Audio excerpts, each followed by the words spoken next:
My name is Zara Bennett, and I was 25 years old the Thanksgiving my father called me a failure in front of 16 relatives. The funny part? By the end of that night, he would discover I was connected to the loan application that had just been denied. And suddenly, I wouldn't be the disappointment anymore. Thanksgiving at my parents' house always felt like an annual performance review. My younger brother Ethan was the success story. My father was the judge, and I was the daughter who never seemed good enough, at least according to him. I rented a one-bedroom apartment downtown. I loved it. My father hated it. To him, renting meant failure. It didn't matter that I had savings, investments, and a career I was proud of. The only thing he saw was that I didn't own property. For years, I argued. Then I stopped. 3 years earlier, I moved out and quietly limited contact. Life became much more peaceful after that. The only reason I agreed to Thanksgiving was my grandmother. "Come this year," she told me. "Do it for me." For her, I would endure one evening. The week before Thanksgiving, work was busy. I worked as a senior credit analyst at Hawthorne Capital. My job was simple: study financial statements, evaluate risk, find the truth hidden inside the numbers. 3 days before Thanksgiving, a commercial loan application landed on my desk. Large request, weak financials, urgent timeline. The kind of file lenders usually worry about. I opened it, reviewed the summary, then froze. The borrower was Bennett Development Holdings, my father's company. I stared at the screen. If Richard Bennett was applying for emergency financing, something had gone seriously wrong. A quick review revealed the problem: heavy debt, declining cash flow, multiple struggling properties. The numbers were ugly, very ugly. Company policy required me to remove myself from the file immediately because of the family connection. So I did. I documented the conflict and transferred the application to another review committee. The final decision would have nothing to do with me, but before I handed it off, I saw enough to understand one thing. The man who spent years bragging about financial success was hiding serious trouble, and nobody in my family seemed to know it. 3 days later, I drove to Thanksgiving dinner. My father was expecting another opportunity to criticize me. What he wasn't expecting was that the truth about his own finances was only hours away from reaching the dinner table. The moment I walked into the house, I knew exactly how the evening would go. 16 relatives, a full dining table, my father already holding court in the living room. The second he saw me, he smiled. Not warmly. The kind of smile that meant I was about to become entertainment. "Well, look who finally showed up." A few relatives laughed politely. I hugged my grandmother, took my seat, and tried to enjoy the evening. For about 10 minutes, things stayed peaceful. Then someone mentioned housing prices. That was all the invitation my father needed. He leaned back in his chair and looked directly at me. "Still renting that apartment downtown?" "Yep." "How long now?" 3 years. He shook his head. 3 years of rent payments. You could have bought something by now. The table grew quiet. I simply took a sip of water. Arguing never changed anything. My father wasn't looking for a conversation. He was looking for an audience. "Your brother's 23 and already shopping for property," he continued. "Some people understand how wealth works." Ethan immediately looked uncomfortable. Even he knew where this was going. I stayed calm. That only seemed to irritate my father more.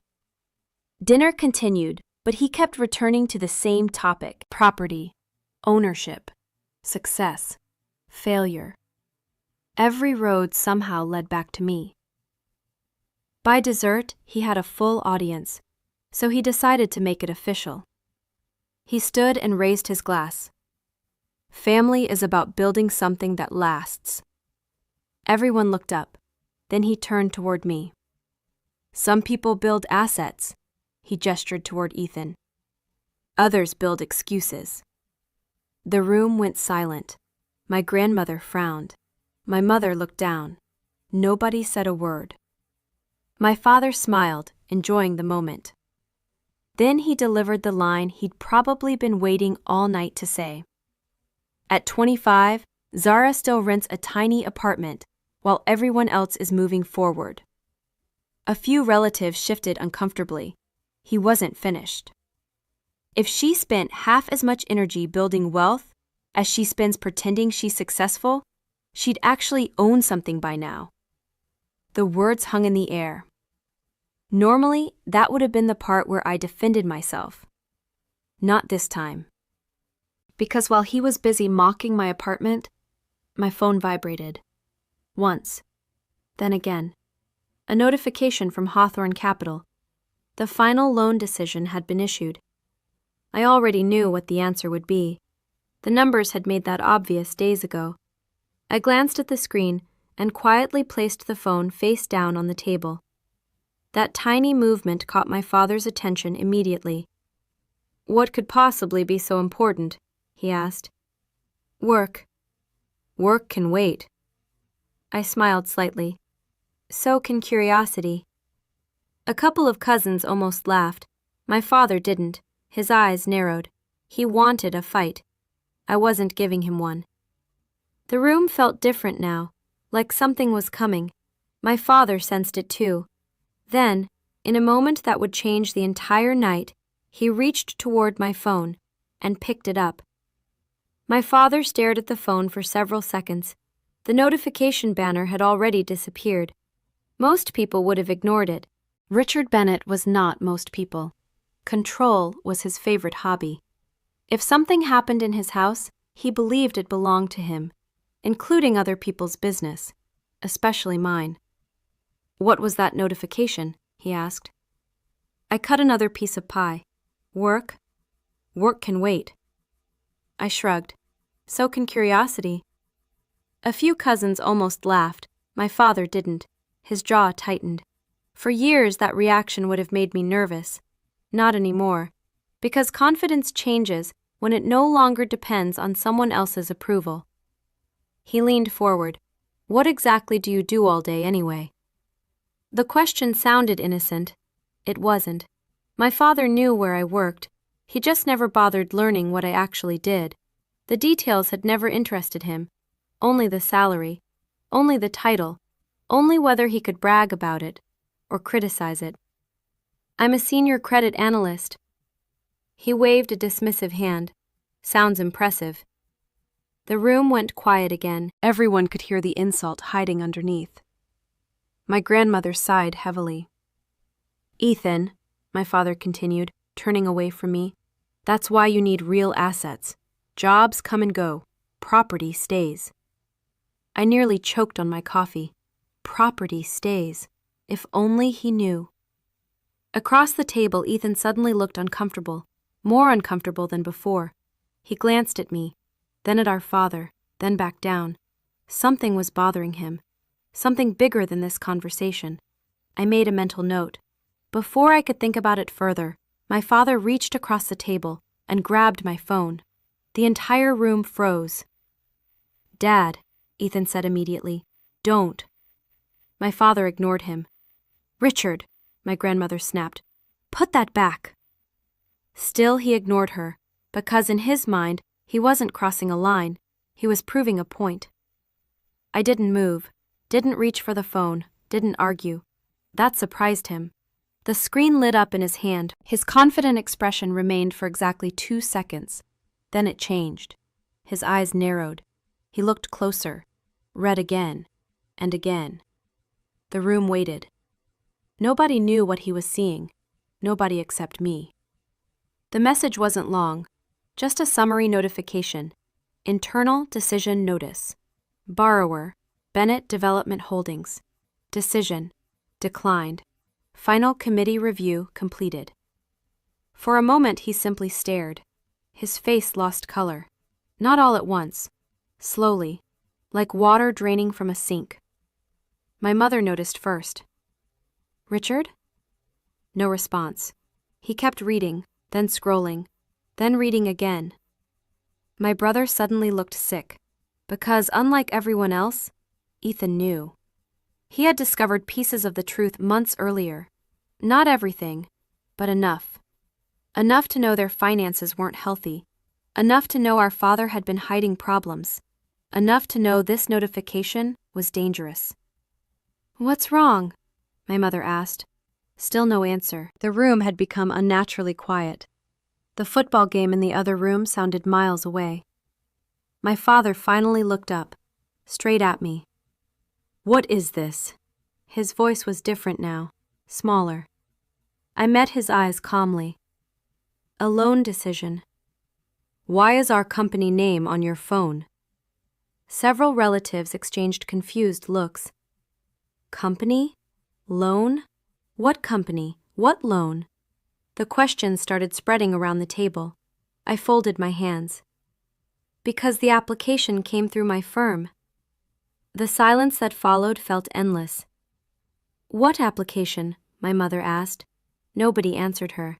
My father was still staring at me, still trying to understand, still hoping there was another explanation. There must be some mistake. His voice cracked slightly. There isn't. The words landed heavily. Aunt Rachel put down her fork. My cousin Noah stopped chewing. Even the children had gone quiet. My father slowly lowered himself back into his chair. For the first time all evening, he looked nervous, and nervous looked strange on him, like seeing a lion hesitate. What loan? Ethan asked quietly. The question hung there. My father didn't answer. My mother looked confused. Richard? Nothing. The room waited. Then Ethan spoke again, this time louder. What loan? The second question hit harder, because everyone could hear the panic underneath it. My father looked trapped, cornered, exposed. And suddenly I understood something. The family wasn't hiding this secret. He was, alone. Nobody else knew the full story. Not my mother, not Ethan, not the relatives. Nobody. He had built an image, and now that image was beginning to crack. My grandmother slowly removed her glasses, a habit she'd always had when disappointment arrived. Richard, she said quietly, what aren't you telling us? My father swallowed. For years I'd watched him dominate every room he entered. Now the room belonged to someone else. The numbers. And numbers don't care who usually wins arguments. He looked at me again, almost pleading this time, as if hoping I would rescue him, protect him, save him from what came next. But I had already spent 25 years paying for his mistakes. I wasn't buying another share, especially not tonight, because the truth was about to walk into the room, and once it arrived, nobody would ever look at me the same way again. Nobody spoke for several seconds. The entire dining room felt frozen. My father still held my phone in his hand, the same hand he'd spent years using to point out everyone else's mistakes. Now it was shaking, just slightly, but enough.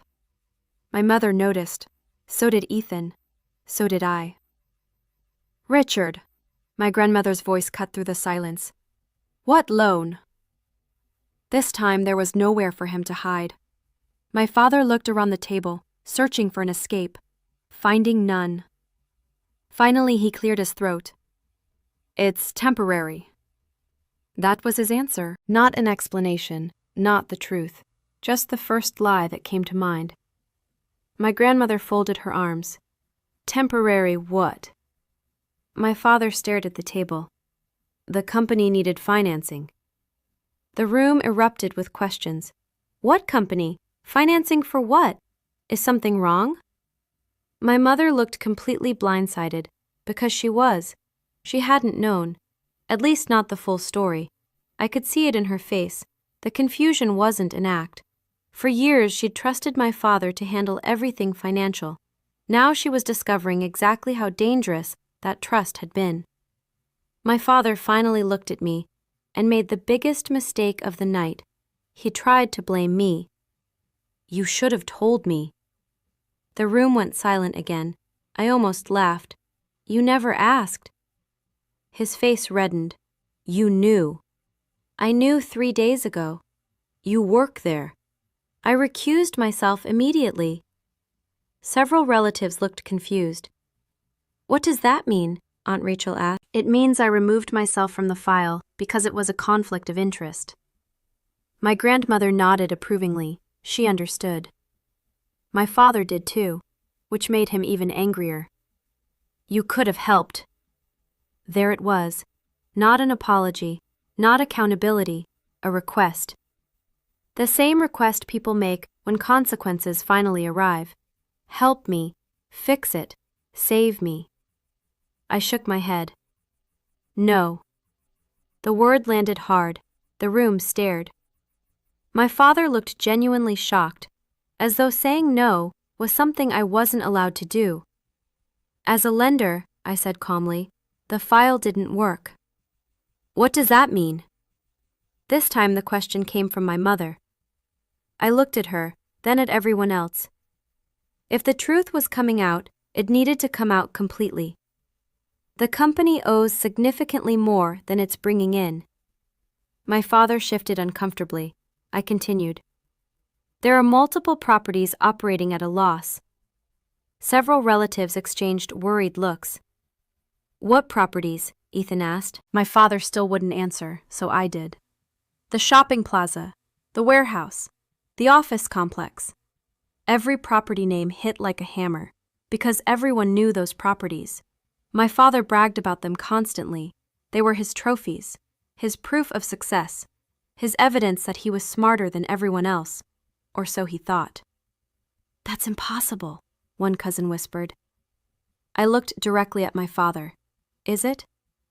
He looked away, and that told everyone everything. The silence afterward felt enormous. Then Ethan suddenly stood up. His chair scraped loudly against the hardwood floor. You used my savings. The entire table turned toward him. My father froze. My stomach dropped. What? My mother asked. Ethan's eyes were locked on our father. You told me it was an investment account. My father said nothing. Ethan, my mother whispered. I checked it last month. His voice shook. There was almost nothing left. The room exploded. Questions came from every direction. What savings? What account? What is he talking about? My mother looked horrified. Ethan. He used it. The words came out broken. He used the money Grandpa left me. My grandmother went pale. The inheritance. Everything suddenly made sense. The emergency financing, the secret loan, the desperate application, the panic. My father hadn't just made bad decisions. He had run out of money, and when he ran out of his own, he started using everyone else's. My mother sat down heavily, as if her legs could no longer hold her. You told me that account was protected. No answer. Richard. Still nothing. My father looked smaller than I had ever seen him, not because of the money, because the image was dying. For decades he had presented himself as the smartest person in every room, the provider, the expert, the man with all the answers. Now 16 people were watching that illusion collapse in real time, and there was nothing he could do to stop it. Then my grandmother asked the question nobody wanted to ask. How bad is it? The room became silent again. My father didn't answer, so I did, because someone had to. The loan was denied because the risk was too high. I paused, then delivered the truth. The company is close to insolvency. My mother's hand flew to her mouth. A cousin whispered, Oh my God. Ethan sat back down slowly, looking as if someone had punched him. My father closed his eyes. For the first time all night, he wasn't arguing. He wasn't lecturing. He wasn't correcting anyone. Because facts are difficult to debate when they're printed on legal documents. The king of the family scoreboard had finally opened the books, and the numbers were ugly. Very ugly. Then my grandmother looked at me, not with pity, not with sympathy, with pride. Real pride. The kind I'd spent my entire childhood hoping to see from someone else. You built your life, honestly. The words were quiet, but everyone heard them. My father did too, and somehow that hurt him more than the loan. The words hung in the air. You built your life, honestly. For a moment, nobody moved. Nobody spoke. My grandmother wasn't looking at me anymore. She was looking at my father, and for the first time in my life, he looked away first. My father had spent years comparing me to everyone else. Now someone was finally comparing him, and he was losing, badly. My mother sat motionless. The color had drained from her face. She looked like someone replaying 20 years of conversations and realizing half of them had been lies. Ethan stared at the table. His inheritance, gone, or mostly gone.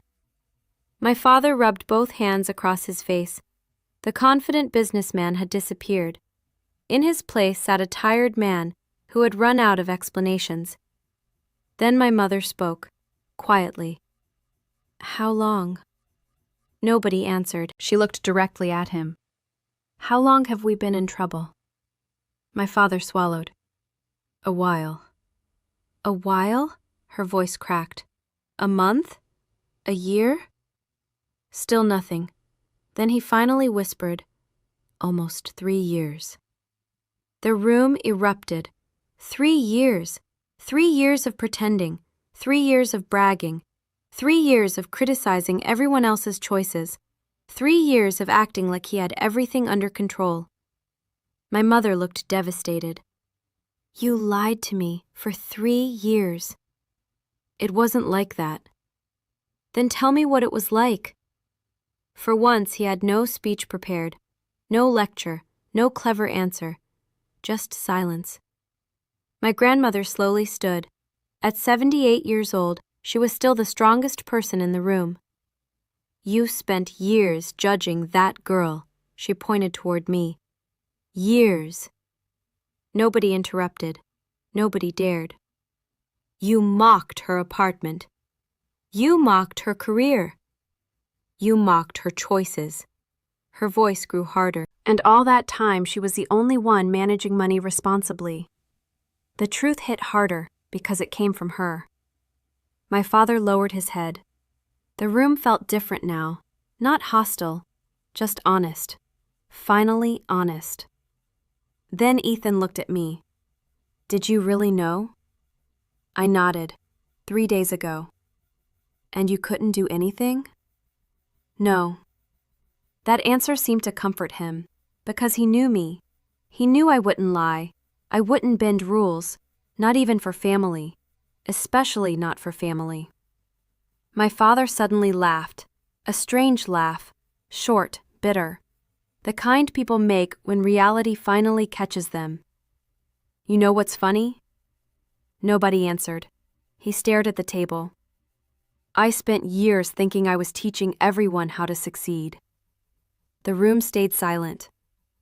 And the one person who actually figured it out, his eyes slowly lifted toward me, was the one I kept calling a failure. Nobody knew what to say, because there wasn't anything left to say. The scoreboard he'd carried around for decades had finally broken, and the numbers on it weren't what he thought, not even close. A few minutes later, relatives started leaving, quietly, one by one. Nobody wanted dessert anymore. Nobody cared about football. The holiday was over. The performance was over. The truth had ended both. I grabbed my coat from the hallway. My plan was simple. Leave. Go home. Close this chapter. But before I reached the front door, I heard footsteps behind me. It was my father. For a second, neither of us spoke. The cold November air slipped through the glass beside us. He looked older than he had that morning. Not years older, decades. Finally, he cleared his throat. Zara. I turned. He struggled with the words. Actually struggled. Something I'd never seen before. Then he asked the last question I expected. When did you stop needing my approval? The question hit harder than everything else that night, because it was honest, painfully honest. I thought about it, really thought about it. Then I answered. The day I realized I was never going to get it. The words landed softly, but they hit him like a truck. I watched his eyes drop, not because he disagreed, because he knew it was true. For years I'd chased something he had never intended to give, and once I stopped chasing it, my life started working. Neither of us spoke for several seconds. Then I opened the door. Cold air rushed inside, and just before I stepped out, he said something I had waited my entire life to hear. Not an apology. He wasn't there yet. Just a single sentence. I was wrong about you. I stood there, hand on the doorknob, looking at the man who had spent 25 years measuring me with the wrong ruler. And for the first time, I didn't need him to say anything else, because the truth had already spoken for him. The loan, the company, the inheritance, the lies, the numbers, all of it. The ledger had balanced, and for once, I wasn't the one paying the bill. 3 months later, reality arrived. The company survived, barely. My father was forced to sell 2 properties and restructure the business to avoid complete collapse. For the first time in years, he stopped pretending everything was fine. Ethan recovered most of the inheritance money that had been taken from his account. My mother changed too. After Thanksgiving, she stopped avoiding difficult conversations. She started asking questions, started speaking up, started telling the truth. One afternoon, she visited my apartment for the first time, not to drop something off, not because she needed a favor, just to see me. She walked through the apartment slowly, looking at the bookshelves, the city view, and the life I had built for myself. "It's beautiful," she said. I smiled. "I know." A few minutes later, she looked out the window and quietly said, "I should have come years ago." It wasn't a full apology, but it was the closest she'd ever come, and somehow it was enough. Life returned to normal after that. Same apartment, same job, same morning coffee by the window. I was still renting, and I was happier than ever. Then one day, a letter arrived from my father. Inside was a short note. Zara, I spent years measuring success the wrong way. I thought property meant security. I thought appearances meant success. I was wrong. You built something real. I should have seen it sooner. Dad. I read it twice, then placed it in my desk drawer. Not because I needed the approval, but because it was the first honest thing he had ever given me. A few weeks later, I visited my parents. The atmosphere felt completely different. No lectures, no criticism, no comments about renting, just conversation. At one point, my father looked at me and said quietly, "You know, I spent years trying to teach everyone how to succeed." I waited. Then he smiled. "Turns out the only person who really figured it out was you." For a moment, neither of us spoke, because there wasn't much left to say. The truth had already done all the talking. As I drove home that evening, I realized something. The real revenge was never exposing my father. It wasn't humiliating him, and it wasn't proving him wrong. The real revenge was building a life so strong that his opinion no longer controlled it. He measured success by property. I measured it by freedom. In the end, only one of those held its value. I still live on the 10th floor. I still rent. And every time someone asks why, I smile. Because I remember the Thanksgiving when the family failure turned out to be the only person in the room who wasn't pretending. The loan was denied. The truth came out. And for the first time in my life, the ledger finally balanced.